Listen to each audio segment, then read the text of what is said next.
Hello hi नमस्ते मु ज्योति आपन को स्वागत करुच्ची मोर नुआ गोटे ब्लॉग को। आज आम आसीचु भवानीपाटना रे देखीचु गोटे ऑटोमेटिक VXI स्विफ्ट नबाक आसचु। से जो भाई आम गाड़ी देवे सी बर्तमान तले अच्छा आउ शेखर मो सांगे आसी शेखर जाइए बाथरूम को शेखर फ्रेश होगी आसो। आम काली राति 10:30 आसिक पहुँचलु बस स्टाण्ड रे बरमुंडा बस स्टाण्ड रे बस धरलु 10:35-40 होता 10:15 बस छाड़ा कथा। शेखर मु कहली तू टे फोन कर बस कह जे वेट कर बस भी वेट कला आमको आम आसिक पहुँचलु। मुझे ढेंकानाल जाइलु ढेंकानाल आसली भुवनेश्वर आसिक मु बर्तमान पहुँचली बस स्टाण्ड बरमुंडा बस स्टाण्ड रे शेखर मत अपेक्षा करथिला आगु आसिक आम से आसिक पहुँचलु बस रे आसिक पहुँचलु सकाल 6:30-7 आसिक पहुँचलु भवानीपाटना रे आसिक ये गोटे रूम नेलु होटेल ना हूँ ओडिसी भल होटेल। आम आसिक पहुँचा पर आम अपेक्षा करूँ से भाई आसवे भाई आसिले आमको से गाड़ी देखा ने आम से गाड़ीटा फाइनाल हम डिले हम आम गाड़ी नहीं जीवु आम कुआड़े जाऊँ कौन कर सब देखु एंजॉय करूँ। आम बर्तमान आसले भाई आसिले तौक आम बर्तमान भाई मोर ए बाहर जीवार अच्छे आ 30 किलोमीटर आ जो खाइबा आम खाइलु आज खाइलु कौन खाइले इडली खाइलु डोसा खाइलु बहुत बढ़िया थिला आ टेस्ट भी बहुत बढ़िया थिला आ खूब कम पैसा बोले आ बहुत बढ़िया लागला। हम जे बर्तमान से आसिलानी गाड़ी देखिया पे हमको आई बर्तमान जाऊ आ आसंत आम जीवा आ कौन सब बाटर होची सब देखिया आसंत जीवा।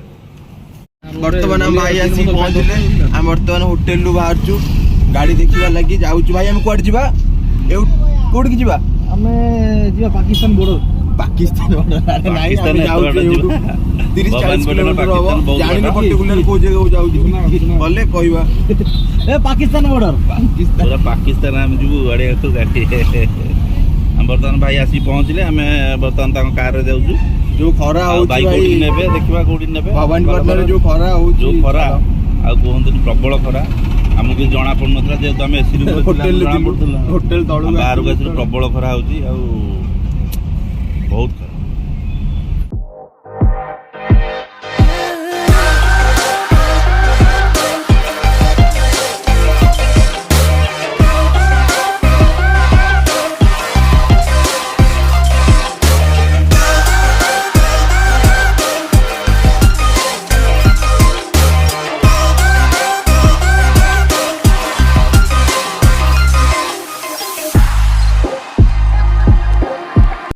बर्तमान आम आज पहुँच जाइए जूनागढ़ रे जो खरा कहते गोटे आसला बेलू बाटर गोटे गोटे नुआ आइटम गोटे देखा कौन यहाँ से भाई गोटे बनाऊँ देखा यहाँ कौन तार नाटा मुझे जाननी देखा ट्राए करवा केमती कौन लगुच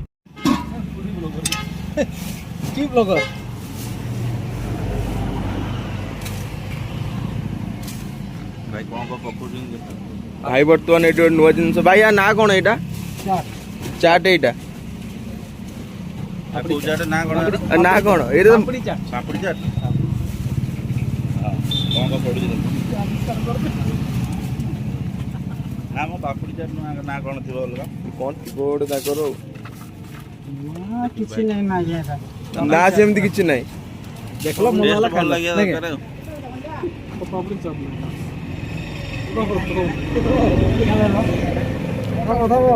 लास्ट पानी टिके दियो जोगलो ना दिति नहीं ना रे हां संदे के बेले खाइबो रे एडजस्ट करो आगे ना करबो लोग बचा ना निजे रोड के जाली पारे।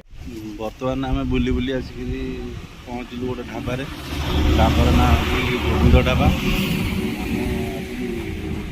प्रबल भोक कला खरा भी प्रबल हो जा देखा ढाबार कौन खाया प्रयोग होती कौन खाइबा देख सारिक बाहर को बाहर आम से गोविंद ढाबार रेस्टोरेंट रे खाइलु खाई आसला खाइबा भल होता खाई आसिक आम जो फोन कलु आम ओनर को फोन कलु गाड़ी ओनर को फोन कलु जे सारे आसतु पेमेंट करदे गाड़ीटा ना से सार कहले आप वेट करूँ 5टा 6टा पर्यंत आउ मुझी गले आपण पेमेंट करेंगे गाड़ी नहीं जी से कथा शुणिकी मन पूरा टेंशन कारण जो भाया खरा भगवान बाप रे बाप की खरा एठी आम गाड़ी रे आसिक वेट कलु एसी लगे वेट कलु केते समय भी एसी लगे बसबू बाध्य होकर बाहर आसी बुलुचु खरा तो बहुत जोर खरा होची बजार सुखीगले दुकान फोकान सब बंद करके पड़े समस्ते एत खरा होची कौन करवा आसी तो अपेक्षा करा पड़ो आमर होटेलटा यू प्राय 25-30 किलोमीटर हो होटेल जाकि रहा संभव नुह तेणु से सार को आम अपेक्षा करूँ सार केतक आसवे आसला आमको गाड़ी देवे गाड़ी देले आम नहीं जीवु आ देखा जाऊ सार केतले आते समय कष्ट करा पड़े देखा फाइनाली काली आमको राति 7टा-8टा बेलू से मालिक आम गाड़ी देले कहतुनी काली खरारे बुलिकी पुणी गलु नोटारी गलु एग्रीमेंट करी नमुना गाटा एग्रीमेंट कलु राति बुलिकी आसलु से जड़े भाई थे छाड़बार था एठू प्राय 40 किलोमीटर से गोटे भी गाड़ी मोर था देखार डिजार मु गली देखिली से गाड़ीटा मोर पसंद है तथा गाड़ीटा देखिलु आम देखिकी आसिक एटी आमर होटेल पहुँचला बेलू प्राय 12टा 12:30 सबुआड़े सुनसान पूरा आसिलु बहुत रात बाधा लगुला पूरा शोबुनि तेणु किसी भी मुझे सुट कर एबे बर्तमान आम चेकआउट करूँ मुझे बाहर देखी कौ गाड़ी उठेली कौन कली बाहर भी दिन में आम जो भी एक्साइटेड अच्छु यपट एरिया को आम जिते आसू दिन बेला केतले आसुना सब राति आसू राति जाऊ आज जीवु दिन में आज गोटे नुआ बाटर जीव भवानीपाटना फुलबाणी हो जीवु आपको से व्यू देखेबी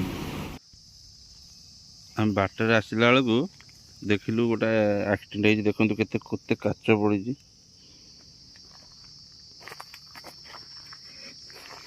गाड़ी बोधे कौन माल लोड होता माल भी पड़ी ये ट्रकटा एक्सीडेंट होता ये बर्तमान बढ़िया जगह आम गाड़ी से थुआई शेखर से जाऊँगी आम बर्तमान जाऊँ घाटी रास्ता बढ़िया रास्ता जुआड़े देखिए खाली जंगल ही जंगल बहुत बढ़िया नजारा बर्तमान गोटे घाटी बोधे हम यहाँ छोट घाटी बोधे बर्तमान घाटी चढ़ुचु बर्तमान गोटे पहाड़ पूरा मस्त मस्त जगह आगुरी सब आम भवानीपाटना रोड जाऊँ एवं ना कल ना आम बालीगुड़ा होगा बालीगुड़ा होगा आसला बेलू सब सीनरी पड़ा बहुत बढ़िया लगला सेपटे खाली रोड ही रोड रोड आसू था एपटे आसिलु मस्त जगह यपटे आम जाऊँ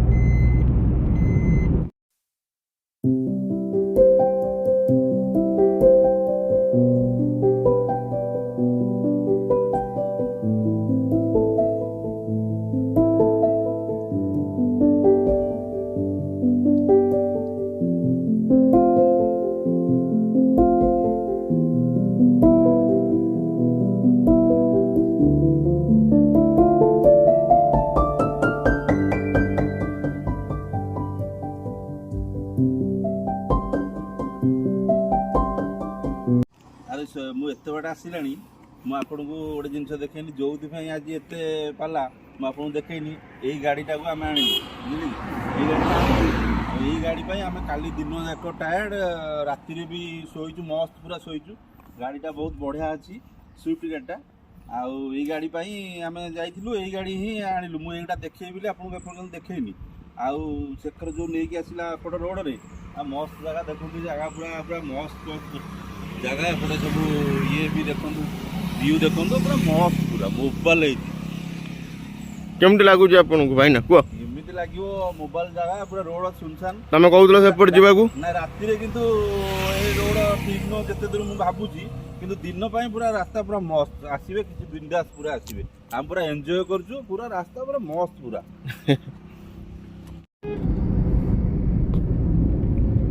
जबरदस्त व्यू एकुटिया पूरा निचाटिया कई कुआड़ ना आम गाड़ी चलती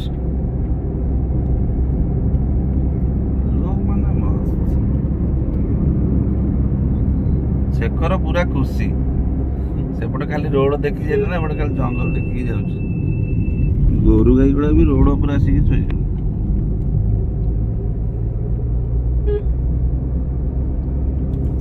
समय आसिक ହେଇଗଲାଣି 10:30 ଉପରେ ହେଲାଣି। ଏଟା ଗୋଟେ ଛୋଟ ଘାଟି ବୋଧେ ପଡ଼ିଲା। ଆମେ ଭୁବନେଶ୍ୱର ପହଞ୍ଚିଲା ବେଳକୁ ସେ 5ଟା ବୋଧେ ହବ ଆଉ ମେ ବି ଆଉ ଏ 5ଟା ନହେଲେ ବି 3ଟା 4ଟା ବେଳେ ପହଞ୍ଚିବୁ ବୋଲି ଆମେ ଭାବୁଛୁ। ତଥାପି ଦେଖିବା କେତେବେଳକୁ ଆମେ ପହଞ୍ଚୁଛୁ।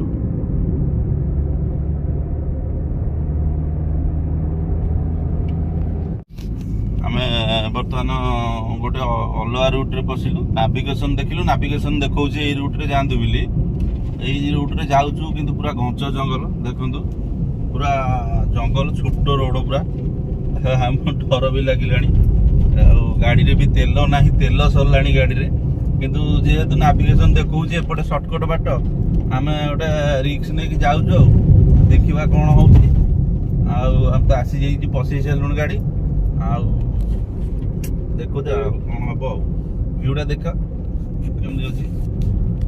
ଅଡ଼ିଏନ୍ସ ଦେଖନ୍ତୁ ଆମର।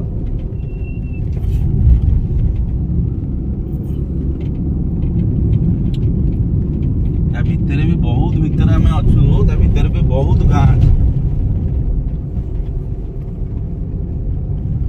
ବହୁତ ଆଦିବାସୀ ଲୋକ ରହୁଛନ୍ତି।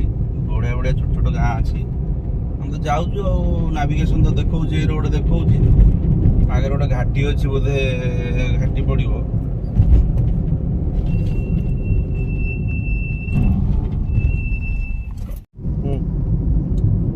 ପୁରା ରାସ୍ତା ପୁରା ଅତି କଚରା ରାସ୍ତା। ଦେଖନ୍ତୁ ପୁରା କଚରା ରାସ୍ତା, କିନ୍ତୁ ଭିଉ କିନ୍ତୁ ମସ୍ତ। ସେପଟେ ଭିଉ ପୁରା ବଢ଼ିଆ, ଗଛ ପୁରା ଇଏ ହେଇଛି। ରାସ୍ତା କିନ୍ତୁ ରଫ୍ ରାସ୍ତା। ଆମକୁ ଯାଇକି ଯେମିତି ହେଲେ NH ଧରିବାକୁ ପଡ଼ିବ। ଏତେ ଜଙ୍ଗଲ ଭିତରେ ବି ଏତେ ଗାଁ ଅଛି ମୁଁ କେବେ ବି ଦେଖିନଥିଲି। ଜାଣିଛି ଅଛି ବୋଲି, କିନ୍ତୁ କେବେ ବି ଦେଖିନଥିଲି ଏତେ ସୁନ୍ଦର ସୁନ୍ଦର ଗାଁ ସବୁ ୟା ଭିତରେ ଅଛି। ମସ୍ତ ପୁରା ଗାଁର ପୁରା ମଜା ପୁରା ନିଆରା। ଲୁକ୍ ପୁରା ଅଲଗା। ଏଠି ଗୋଟେ ଛୋଟ ପାହାଡ଼ଟେ, ପାହାଡ଼ଟା ଅଛି। ପାହାଡ଼ଟେ ପୁରା ଘର ମସ୍ତ ହେଇକିରି ପୁରା ରହୁଥିବେ ଲୋକ ଏଠି। ଆଉ ପୁରା ବିନ୍ଦାସ ରହୁଥିବେ। ଆମକୁ ସବୁ ମଜା ଲାଗିବ ଇଆଡ଼େ ରହିବା ପାଇଁ। ଦିନେ ଦିନ ପରେ ପୁଣି ଆମର କଟକ ଭୁବନେଶ୍ୱର କଥା ମନେ ପଡ଼ିବ, ପଳେଇବ। ନହେଲେ ଜମା ଏତେ ଦିନ ରହିହେବନି ଏଠି।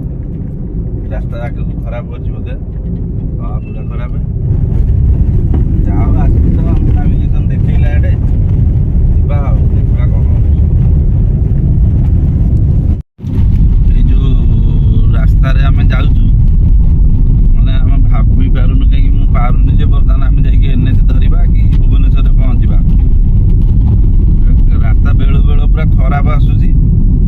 ଆଉ କେମିତି କ'ଣ ରାସ୍ତା ବୋଧେ କାମ ହେଉଛି, ବହୁତ ଖରାପ ଅଛି ରାସ୍ତା।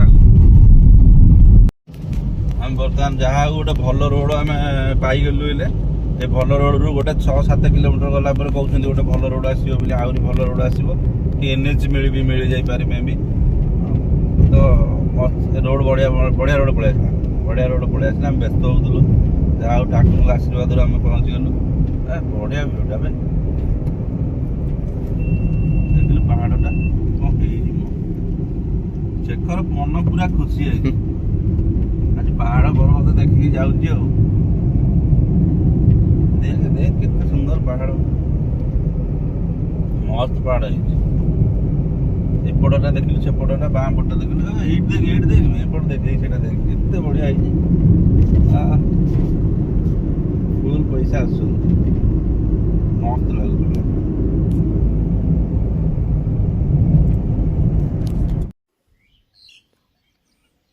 ମାନେ ମୋ ଏତେ ସୁନ୍ଦର ଭିଉ ଦେଖିକି ମୁଁ ଆଉ ରହିପାରିଲିନି। ମସ୍ତ ଭିଉ। ସିଆଡ଼େ ଦେଖ ଶେଖର, ସିଆଡ଼େ ପୁରା ପୁରା କ୍ଲାଉଡ୍, ପୁରା ସେ ଏରିଆ ପୁରା କ୍ଲାଉଡି ହେଇଯାଇଛି ଆଉ। ବହୁତ ବଢ଼ିଆ ଲାଗୁଥିଲା ଶେଖର। ଏପଟେ ଦେଖ, ଏପଟେ ବି କ୍ଲାଉଡ୍ ଦେଖାଯାଉଛି ପୁରା ବଢ଼ିଆ। ପୁରା ଆମକୁ ଏଠି ରହିବା ପାଇଁ ଦିନେ 2 ଦିନ ଭଲ ଲାଗିବ, କିନ୍ତୁ ପର ମୁହୂର୍ତ୍ତରେ ଭଲ ନ ଲାଗିପାରେ। କିନ୍ତୁ ଜାଗା କିନ୍ତୁ ମସ୍ତ, କିନ୍ତୁ ମାନେ ମାଇଣ୍ଡ ବ୍ଲୋଇଂ। ପୁରା ବଣଭୋଜି କରିବା ପାଇଁ ଶେଖର ବଢ଼ିଆ ଜାଗା ହେଇଛି ନା। ରାତି ବେଳେ ଯଦି ଏଇ ରୋଡ୍ ତମେ ଆସିବ, ଇଲୁ ବାପା ମା, ରାତିରେ ମାଓବାଦୀଙ୍କର ଫୁଲ୍ ଭୟ ଥାଇପାରେ, କିନ୍ତୁ ମାଓବାଦୀ ତ ଆମ ଭଳିଆ ମଣିଷ, ଯାହା ସେ କରିବେ। କିନ୍ତୁ ଗୋଟେ ମାଓବାଦୀ ଏରିଆ ହେଇନଥିବ। ବଢ଼ିଆ ରୋଡ଼ଟା। ଯାହା ହଉ ଯାହା ଗୋଟେ ଏତେ ସମୟ ପରେ ଗୋଟେ ଗାଡି ଦେଖିବାକୁ ମିଳିଲା ଏଇ ରୋଡରେ।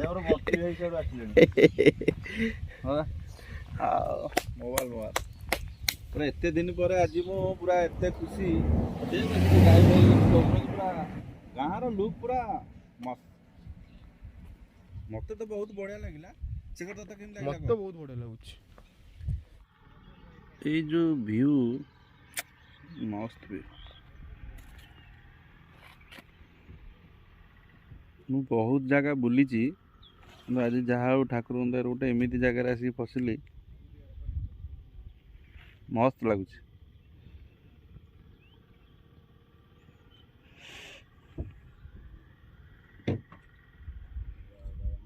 ଭାଇ ସେଠି 2 ଜଣ କିଏ ଆସିଲାଣି ସାଇକେଲରେ। ଏଇଟା ବୋଧେ ଆମର ଘାଟିଟା ମାଦିପୁର ଘାଟି। ମାଦିପୁର ଘାଟି ବୋଧେ ଏଇଟା। ହଁ କିଛି ତ କାହିଁ ଲେଖା ହେଇନଥିଲା। ଘାଟିଟା କିନ୍ତୁ ବଡ଼ ଘାଟିଟା। ଆମେ ୟା ପରେ ମାଦିପୁରରେ ପହଞ୍ଚିବୁ। ମାଦିପୁର ପହଞ୍ଚିଲେ ମାଦିପୁର ନୟାଗଡ଼ ହେଇକି ଯିବାକୁ ପଡ଼ିବ। ଘାଟି ଛୋଟ ଘାଟିଟା କିନ୍ତୁ ବହୁତ ବଡ଼ ଟର୍ଣ୍ଣିଂ ଗୁଡ଼ା ରହିଛି ପୁରା ତୀଖ ଟର୍ଣ୍ଣିଂ ଗୁଡ଼ାକ ଅଛି ଆଉ ବହୁତ ବଡ଼ ଘାଟିଟା। ବଢ଼ିଆ ହେଇଛି ଘାଟିଟା ରେ। ଭଲ ଅଛି ରୋଡ ତ ଭଲ। ରୋଡ ଭଲ ଅଛି, ଭିଉ ବି ଭଲ ଅଛି। ଏଇଟା ସବୁ ରାତିରେ ଆମେ ପାସ୍ କରୁ। ରାତିରେ ତ ଆମେ ଦିନରେ ପାସ୍ କରୁଛୁ। ବହୁତ ବଢ଼ିଆ ଲାଗୁଛି ଆଉ। କାନ ଦାବଦା ହେଇଗଲାଣି ପୁରା କିଛି ଶୁଭୁନି। ଏଇ ଜାଗାଟା ବଢ଼ିଆ ଦେଖାଯାଉଛି। ବଢ଼ିଆ ଦେଖାଯାଉଛି ପୁରା ମସ୍ତ। ଆରେ ଏବେ ଏମିତି ରୋଡ ହେଇଛି 2022ରେ। ମାନେ 2000 ମସିହାରେ ମୁଁ ଆସିଛି ଏଇ ରୋଡରେ ପୁରା ସରୁ ଆଉ ଯେତେ ଇଏରେ ମୁଁ ଆସିଛି ବସରେ। ସେତେବେଳେ ପୁଣି ଗଭର୍ଣ୍ଣମେଣ୍ଟ ବସ୍। ସେ ଗଭର୍ଣ୍ଣମେଣ୍ଟ ବସରେ ବସିବ ଆସିବ। ଅପେକ୍ଷା କରିଥିବ କେତେବେଳକୁ ଆସିବ ବସରେ ବସିବ ଆସିବ। ଆଉ ସେତେବେଳେ ତ ଗାଡ଼ି ଫାଡ଼ି ସୁବିଧା କିଛି ନଥିଲା। ଯଦି ଆସିବ ଗଭର୍ଣ୍ଣମେଣ୍ଟ ବସରେ ଆସିବ। ଭୁବନେଶ୍ୱରରୁ ଗଭର୍ଣ୍ଣମେଣ୍ଟ ବସ୍ ବାହାରୁଥିଲା। ଆଉ ଏପଟେ ଆସିକି ପହଞ୍ଚିବ। ବହୁତ ଭଲ। ଟୁଟେଇ ଆଉ ପଦେଇ କୋଉଟା ନେବି ଖାଲି କୁହ, ନେଇକି ଯିବି। ଏଇଟା ନେବି ନା ସେଇଟା ନେବି? ନା ଏଇଟା ନବା, ବଡଟା ନବା। ବଡ଼ଟା ନେଇଯିବି। ବଡ଼ଟା ପାଇବନି। ବଡଟା ତାହେଲେ 2ଟା ନେଇଯିବା। ଆଉ 2ଟା ନେଇଗଲେ ହବ। ଖାଲି କହିଲେ କୋଉଟା ମୁଁ ଖାଲି ନେଇକି ଯିବି। ଆଉ ଜେଜେଙ୍କର ବାର୍ଥଡେ ଆଉ କଣ ଏ 2ଟା ନେଇଯିବା ତାହେଲେ ଆଉ। ନା ସେ ଛୁଆଟା ନେଇଯିବି। ଆଉ ଛୁଆଟା ହବନି। ନା ବର୍ତ୍ତମାନ ଆମେ ଦଶପଲ୍ଲା ଅଛି ଆଉ 10 କିଲୋମିଟର ଅଛି। ଆଉ ମୁଁ ଗୋଟେ ଭଲ ନାଁ ଶୁଣିଥିଲି ଯେ ଚୁମୁକି ଢାବା ବୋଲି ଗୋଟେ ଅଛି ଏଠି। ଏଇଟା ହେଉଛି ଦେଖନ୍ତୁ, ଏଇଟା ଚୁମୁକି ଢାବା। ଆଉ ଏଠି ଖାଇବା ଭଲ ଆଉ ଦେଶୀ ମାଛ ହୁଏ। ଏଠି ଗୋଟେ ପାଖରେ ଗୋଟେ ଡ୍ୟାମ୍ ଅଛି କହୁଛନ୍ତି, ସେଠି ଦେଶୀ ମାଛ ହୁଏ। ଆଉ ସେ ଦେଶୀ ମାଛ ଖାଇବା ଲୋଭରେ ଆମେ ରହିଗଲୁ ଆଜି ଏଠି। ଦେଖିବା, ଚାଲନ୍ତୁ ଭିତରକୁ ଯିବା, ଦେଖିବା ତାଙ୍କର ପ୍ରକୃତିରେ କ'ଣ ନାଁ ଯାହା କାମ ସେଇଆ କି କାମ ଅଲଗା। ଆଉ ଖାଇଲା ପରେ ଜଣାପଡ଼ିବ। ଆଉ ଏଠୁ ଖାଇସାରିଲା ପରେ ଆମେ ବାହାରି ଯିବୁ। ଏଠୁ ତ ଆଉ 150, 170 କି 160 ବୋଧେ ହେବ ଭୁବନେଶ୍ୱର। ଆମେ ଭୁବନେଶ୍ୱର ବାହାରି ଯିବୁ। ଯେହେତୁ ଆମେ ଶୁଣିଛୁ ଯେ ଚୁମୁକି ଢାବାରେ ବହୁତ ଭଲ ଦେଶୀ ମାଛ ମିଳେ। ଏଠି ଡ୍ୟାମ୍ଟା ପାଖରେ ଏଠି ମାଛ ମିଳେ। ସେଇଟା ଦେଖିବା କ'ଣ ମାଛ ମିଳୁଛି ନ ମିଳୁଛି, କ'ଣ ଖାଇବା କେମିତି କ'ଣ ଦେଖିକିରି ମୁଁ ଆପଣଙ୍କୁ। ବର୍ତ୍ତମାନ ଆମର ଖାଇବା ସରିଲା। ଆଜି ଆମେ ଯେଉଁ ଆଶା କରିଥିଲୁ ଆମ ଆଶା କିଛି ବି ସଫଳ ହେଲାନି। ଆମେ ଭାବିଥିଲୁ ଡ୍ୟାମ୍ ମାଛ ଖାଇବୁ ବୋଲି। ଦେଖିଲା ବେଳକୁ ସେ ଭାଇ କହିଲେ ଯେ ବର୍ତ୍ତମାନ ନାହିଁ, ଆମର ଆଜି ଡ୍ୟାମ୍ ମାଛ ନାହିଁ। ଯଦି ହେବ ଦେଶୀ ଆନ୍ଧ୍ରା ମାଛ ହେବ, ଆଉ ଦେଶୀ ମାଛ ହେବ। ଆମେ ତ ଆସିଥିଲୁ ଯେହେତୁ ଇଏ ଖାଇବା ପାଇଁ, ମୁଁ କହିଲି ଠିକ୍ ଅଛି ଦଶପଲ୍ଲା ଆସିଛେ ଟିକେ ମଟନ୍ ଖାଇଦେବା। ଆଉ ବର୍ତ୍ତମାନ ମଟନ୍ ଖାଇଲୁ। ମଟନ୍ ବି ଭଲ ଥିଲା କିନ୍ତୁ ସେତେଟା ବି ଟେଷ୍ଟ ନଥିଲା, କିନ୍ତୁ ଭଲ ଥିଲା। ଆମେ ବର୍ତ୍ତମାନ ଖାଇସାରିଲୁଣୁ। ଖାଇସାରିକି ବର୍ତ୍ତମାନ ପୁଣି ଭୁବନେଶ୍ୱର ଅଭିମୁଖେ ଆମେ ବର୍ତ୍ତମାନ ବାହାରୁଛୁ। ବର୍ତ୍ତମାନ ଆମର ଶେଖରକୁ ଅପେକ୍ଷା। ଶେଖର ବୋଧେ ଖାଉଛି ଭିତରେ, ଆସିନି। ଶେଖର ଆସିଲେ ଆମେ ଏଠୁ ବାହାରି ଯିବୁ। ଫାଇନାଲି ବର୍ତ୍ତମାନ ମୁଁ ଘରେ ଆସିକିରି ପହଞ୍ଚିଗଲି। ବହୁତ ବାଟ ଜର୍ଣ୍ଣି କରିକି ଆସିଲି, ବହୁତ ଜାଗା ଦେଖିଲି, ବହୁତ ଭଲ ବି ଲାଗିଲା ମୋତେ। ଯାହା ବି ହଉ କଷ୍ଟମଷ୍ଟେ ଆସିକି ଘରେ ପହଞ୍ଚିଲି। କଷ୍ଟମଷ୍ଟେ ଯଦି ନୁହଁ ବି ଭଲସେ ଆସିକି ଘରେ ପହଞ୍ଚିଲି। ମୋତେ ବି ଟାୟାର୍ଡ଼ ଲାଗିଲାଣି। ଯାଉଛି ଫ୍ରେଶ୍ ହେଇଯିବି। ଫ୍ରେଶ୍ ହେଇକି କ'ଣ ଟିକେ ଖାଇକିରି ଫଟାଫଟ ଶୋଇପଡ଼ିବି। ରଖୁଛି। ଜୟ ଜଗନ୍ନାଥ।